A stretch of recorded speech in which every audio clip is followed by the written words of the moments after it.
Good morning, folks. Welcome to That's My Farm. I'm Jim Shroyer, your host, and we're in northeast Kansas today.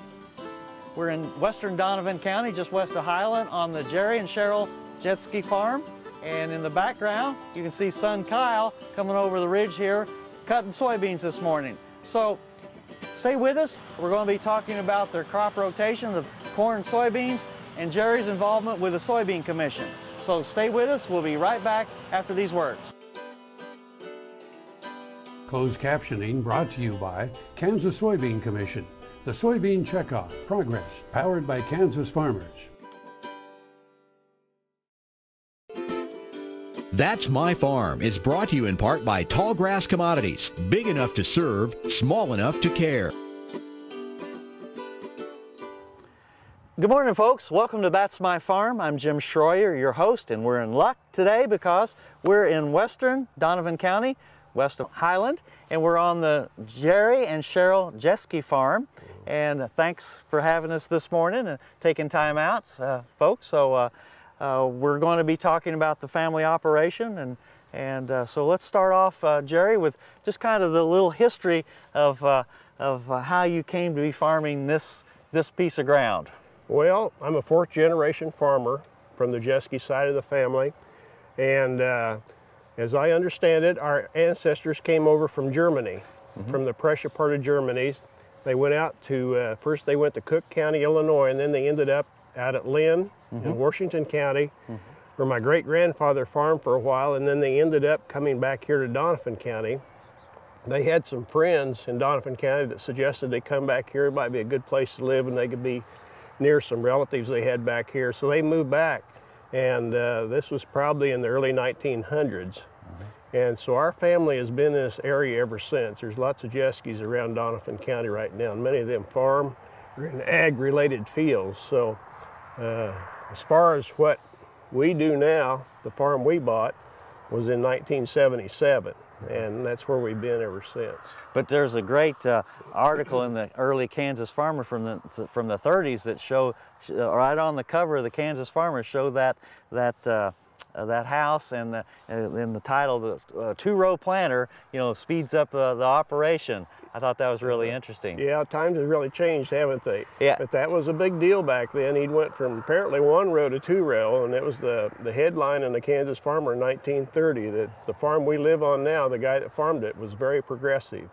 So it kind of makes you look back and say that was 85 years ago. What's it going to be like in the next 85 years? You know, we probably can't even imagine it. Right, right. Cheryl, you're a city girl, Independence, Missouri, and what was that like to go from the big city to out here in the rural Kansas? It was a little bit different because my high school was bigger than the town. That's good. It took a little adjusting, but I love it out here. It's peace and quiet. You can see the stars at night, and kids have a good place to grow up. And right. Really so you have 3 boys and a girl, and 13 grandchildren. So that keeps you hopping. Oh yes, that's what keeps me busy. Yeah, okay. And your youngest son is in the operation as well now. Yes, Kyle is. Yeah, that's really good. So basically, we're in the heart of corn soybeans country for Kansas anyway, and that's basically your rotation? Yes, it is. Yeah, we pretty much go 50-50. I mean, if the market dictates, sometimes we'll go corn on corn, but usually it's a 50-50 rotation. Go back and forth between corn and soybeans. Right. So. Well, I tell you what, we're going to take a break here in just a second, and we're going to explore a little bit more about the farming operation, and so stay with us. And folks, you at home, stay with us, because we're going to be right back after these words.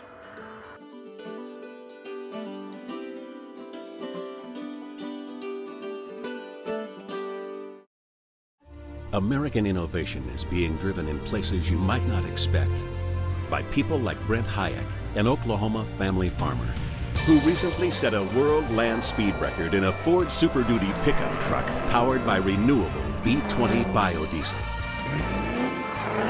Advanced performance is here, now, putting America on the fast track to more jobs and energy independence. Biodiesel, America's advanced biofuel. Tallgrass Commodities offers producers bulk commodities at a reasonable price with reliable service throughout the whole Midwest. To find out more about Tallgrass Commodities, visit tallgrass.us or call 785-494-8484. Tar Waters has what you need for all seasons for around the farm and home. Working, hunting, growing, feeding, snow removal, even fun for the kids. And a service department with experienced techs to help keep your equipment in top running condition. Tar Waters has a huge selection and the best prices. Tar Water Farm and Home, family owned and operated since 1978. They have what you need. That's My Farm is brought to you in part by Tallgrass Commodities, big enough to serve, small enough to care. Welcome back, folks, to That's My Farm. We're on the Jerry and Cheryl Jeschke farm in western Doniphan County, and we have Jerry and Cheryl here with us again. So let's talk about soybeans now. Let's talk about how you get soybeans in the ground and all the aspects of production on that. So Jerry, kind of take it away there. Typically we go a 50-50 rotation with corn. And these are the only two crops we have is soybeans and corn. And we start planting beans right after we get done with the corn. Well, typically we'll plant the corn around the first part of April, depending on the weather. Ideally you'd like to plant right in the middle of April, but you start a little early so you finish a little late, and then we'll start on beans usually around the 1st of May, and try to have them done by the 3rd week of May. Our seeding rate, we go 15-inch rows with our beans. We're on 30 with corn, so we have a split row planter. So we split the rows and plant approximately 140,000 on population. We used to plant a lot thicker, but we found we didn't necessarily get a yield bump that way. So with the price of seed and everything, you can cut your expense back a little. So I think we planted 140 or 145,000 here this past year, and have been for several years. Fertility-wise, we go ahead and put phosphate and potash on our beans just like we do corn. We have a crop consultant, and we do soil testing. We've done grid sampling, and we have a guy that our applicator can go in and put it on a variable rate, which saves money and also just puts the nutrients where they need to be. You're not wasting your money on that. Exactly. So. What kind of weed control do you practice? Well, generally we will go in the early spring and put down a pre, like a Authority XL, and a Roundup, of course. We have Roundup in all our mixes.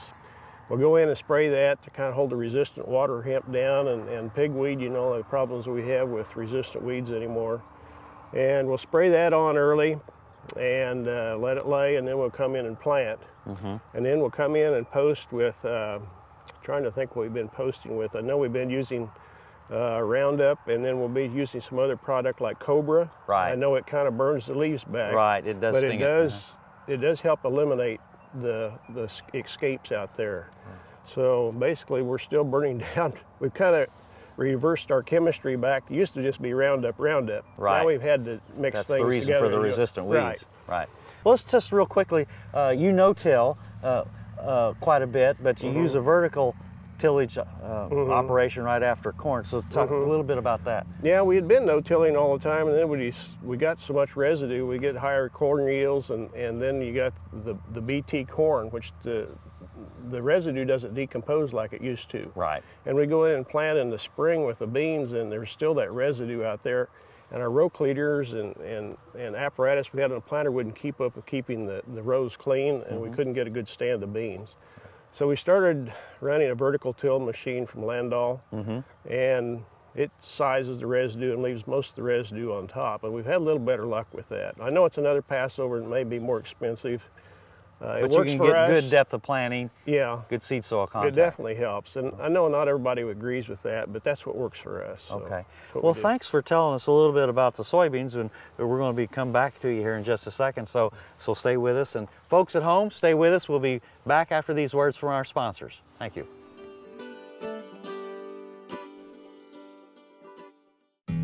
This hog is Hanover hoof for meal made from U.S. soybeans. Now, one hog isn't that impressive, but suppose we add another, and another, and another. Before long, you've got billions of hungry customers around the world all clamoring for the same thing. Our soybeans. Learn more about the billion-dollar appetite of animal agriculture at beyondtheelevator.com. Brought to you by America's soybean farmers and their checkoff.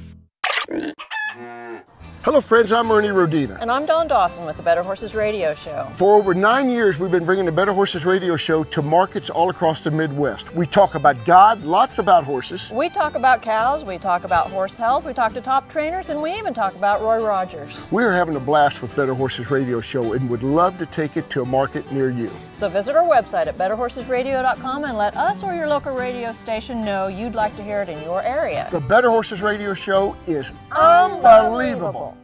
That's My Farm is brought to you in part by Tallgrass Commodities, big enough to serve, small enough to care. Welcome back to That's My Farm. I'm Jim Shroyer, your host. We're on the Jerry and Cheryl Jeschke farm in Doniphan County. And Jerry, I wanted to kind of continue with that vertical tillage operation that you do. When do you like to do that, and sometimes when do you have to? Well, like I say, with the corn residue and the BT corn, it doesn't break down like it used to. And we were having trouble getting the seeds planted with when we go back to beans, getting a good seed bed. So we decided to vertical till. We try to do that in the fall, if we can get around to it, right after we spread the fertilizer, so we can kind of incorporate the phosphorus. But if we don't, we'll do it in the spring. Prior to planting. You said last year you were using the landau just in front of the almost in front of the planter. We right. unhooked it and put the planter back on. So that's how close we were. Okay. Well, good. What about maturity groups?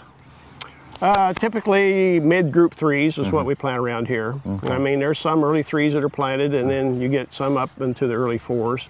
But right through here, I'd say 90% of it's in the mid to late 3s. Okay. So. Okay. Yields have been pretty good in the area? Yeah. Just real quickly on yields? Yeah, they've been excellent. I mean, they've run from 60 to 80 bushels, so, you know, we're well pleased with that. There's been some SDS in the beans this year, and that's cut yields back on some farms, and we haven't cut all ours yet, but so far the yields have been real good. So this has been farm record this year? So far. So far? Well, I mean, if you hit one field that, you know, tops out your best, that's the only way you talk about it, right? At the coffee shop, that's all you talk about. Well, now you wear two hats, obviously as farmer, but also you have served as the chairman of the Soybean Commission. So tell us the importance of the Soybean Commission to the farmers of the state. Well, I guess maybe I was a little bit skeptical of checkoff dollars and how much good they do, but after serving on the commission for about 8 years now, I see a lot of good it does through research at K-State. They develop resistant, help working with weed resistance and different combinations of herbicides. Bill Shapaw does good work with his team down there at K-State, and we've funded them for a number of years. We invest a lot of money down there. Well, but not just at K-State. You've got other projects that going too. So yeah, at KU they're running a biodiesel project for us. They've been several years. They've been working on that and using glycerin and what do you do with the leftover glycerin. Pittsburgh State has worked with us for a number of years. They're poly oils down there. They have some real good researchers down there. And even Wichita State's done some work for us. So we'll go where we need the research done. We don't care what the name of the school is. So. Well, that's okay. That's good. So the checkoff dollars, you mean that can generate quite a bit of money if you have good yields and good prices, and if you have a bad year, it goes the other direction. So how do you handle that? Well, we generally keep quite a bit of money in reserves. I mean, we can't keep it all because farmers don't invest their money to have it put in a savings account. But we don't want to spend too much because Kansas, we vary so much. Some states, you know, it's just like clockwork on their yields and prices, but not here. So we always keep a reserve, and we're pretty conservative on our board. And we're always open to recommendations from the farmers, you know, if they want something done or they're having a problem out there, let us know about it. We'll see if we can get a project to fund that to help them out. Okay. Jerry, I really appreciate your taking time to talk to us about the Soybean Commission. So stay with us. We'll be right back. And you folks at home, stay with us. We'll be back as well. So thank you.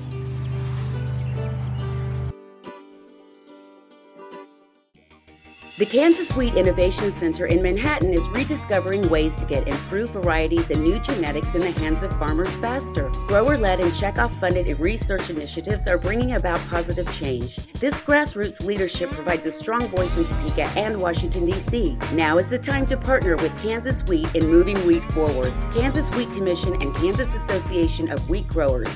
Farmers investing in their future and yours. Log on to rediscoverwheat.org. Turn to a Central National Bank Ag Professional. You'll be in good company.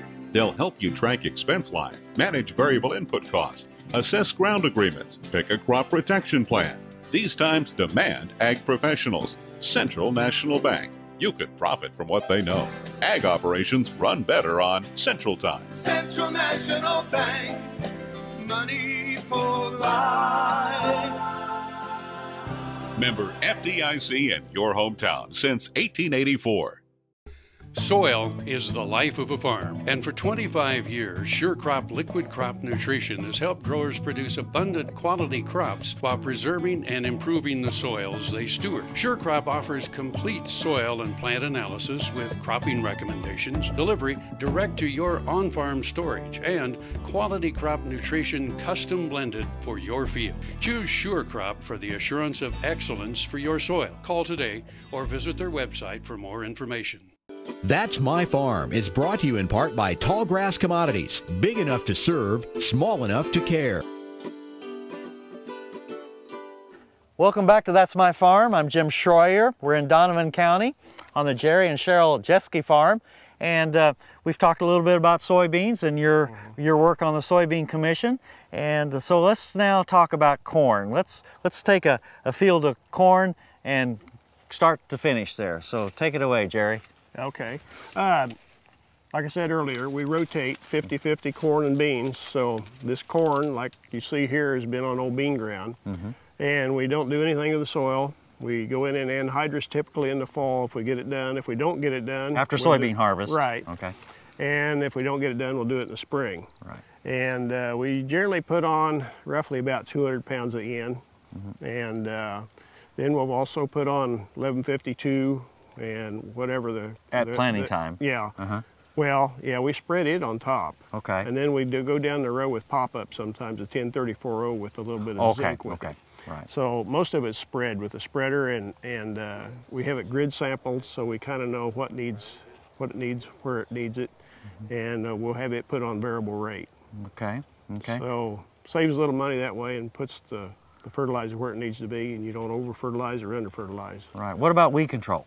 We'll go in and sometimes in the fall we'll go down and spray with atrazine and Roundup just to get the perennial or the annuals, winter annuals in there like pennycrest and or henbit, excuse me. And then in the spring we'll come in and put down a pre like a Keystone product and come back over the top. We've been using Halex for the post then. Okay. And we all have all Roundup ready corn. Right. Of course.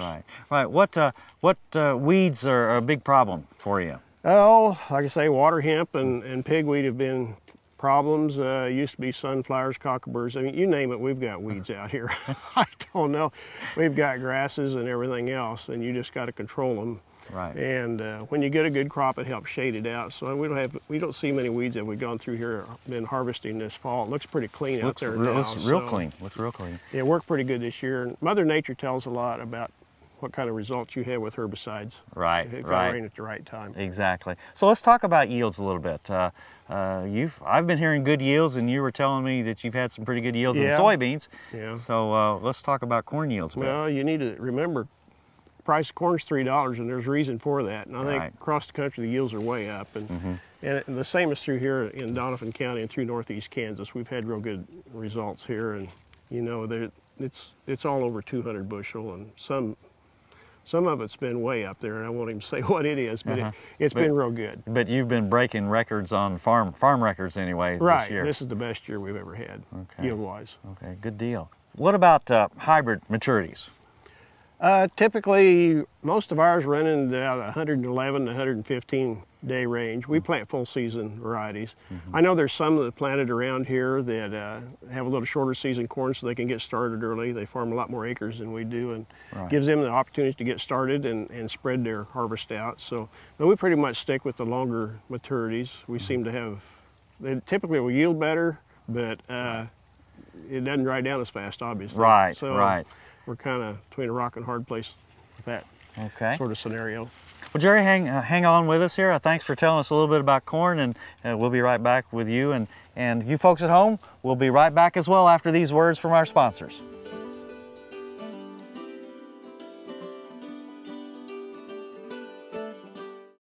Valley Vet Supply is devoted to providing information and professional quality products at reasonable prices.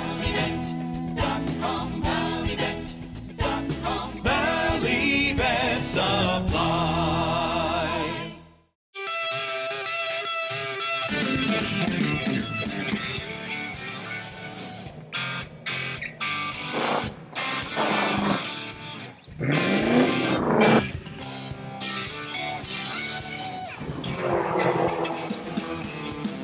This is the fast track to more jobs and America's energy independence. Advanced performance is here, now. Biodiesel, America's advanced biofuel. Buying a car shouldn't be this hard. And at Brown Chevrolet Buick in Wamego, it isn't. It's actually awesome. Whether you want a new or used car or truck, Toby's team can make the deal. Even if you want to custom order a new car or truck, Toby's team can make the deal. See Toby's team at Brown Chevrolet Buick in Wamego. We're awesome. That's My Farm is brought to you in part by Tallgrass Commodities. Big enough to serve, small enough to care. Welcome back to That's My Farm. We're in western Doniphan County on the Jerry and Cheryl Jeschke farm, and in this last segment here, I want to talk a little bit about kind of where you've come from and a little bit on your marketing plan. So, Jerry, kind of tell us a little bit about early on growing up, and you had livestock at that time. Right. When I was growing up, we had a dairy and we had beef cattle and hogs and, you know, everything on my dad's farm. Right. And eventually we got rid of the dairy and we kept the livestock. And he had livestock and we got married, bought this farm we're on now.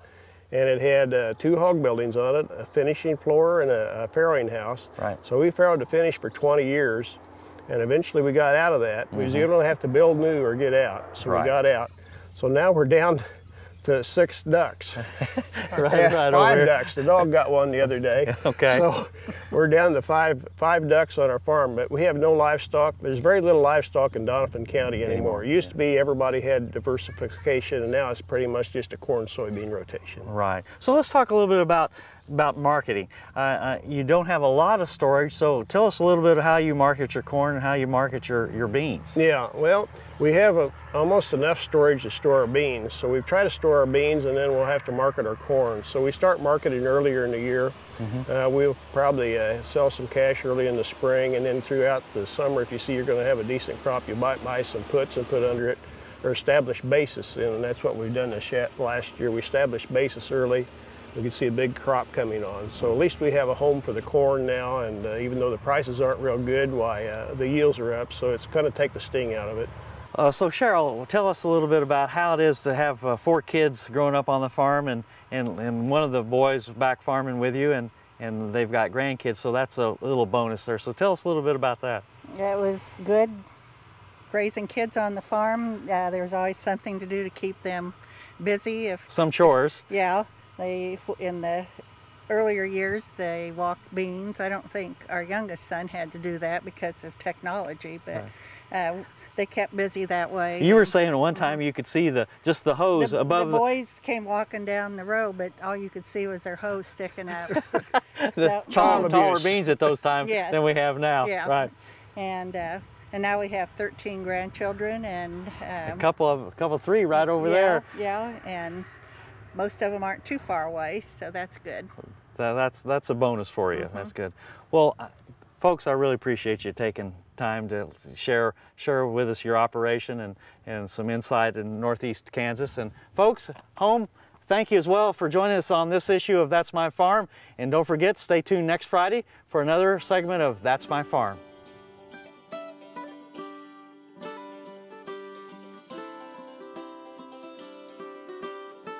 Closed captioning brought to you by Kansas Soybean Commission. The Soybean Checkoff Progress, powered by Kansas farmers.